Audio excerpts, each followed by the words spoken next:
Joe Alvin D'Souza இவர்களுக்கு ஞானத்தையும் கல்வியும் உடல் சுகத்தையும் தர வேண்டியும், சேவியர் தெரேசா குடும்ப நன்றி வழியாகவும் உடல் சுகத்திற்காகவும் பிள்ளைகள் பேரப்பிள்ளைகள் நலனுக்காகவும், ஃபாதர் தனம் அந்தோணி தெரேசா மாள் ஆண்மலை பாட்டிக்காகவும், பிரான்சிஸ் அருள்மேரி இவர்களின் குடும்பத்திற்கு ஒதுக்கப்பட்டவர்கள், சமுதாயத்தினால் புறக்கணிக்கப்பட்டவர்கள், நாடோடிகளாக இருந்த இந்த இஸ்ரேல் மக்கள் இவர்களை தன்னுடைய மக்களாக தேர்ந்து அவர்களுக்கு ஒரு குறிப்பிட்ட நாட்டையும் அவர்களுக்கு இறைவன் கொடுப்பதை நாம் பார்க்கிறோம்.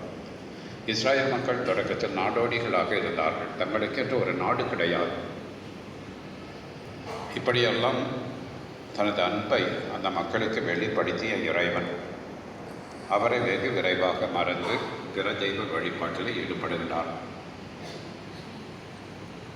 இந்த இறைவன் இறைவாக்கினர் வழியாக அந்த உடன்படிக்கையை எப்படி அவர்கள் மீறி செயல்படுகின்றார்கள், தங்களுக்கு இறைவனுக்குள்ள உறவை எப்படி முறித்து கொண்டார்கள் என்பதை அவர்களுக்கு மீண்டுமாக நினைவுபடுத்தி இறைவனிடம் திரும்பி அவர்கள் வர பல போதனைகள், அறிவுரைகள் இவற்றையெல்லாம் இறைவாக்கினர்கள் அவர்களுக்கு எடுத்துரைத்த போதிலும் கூட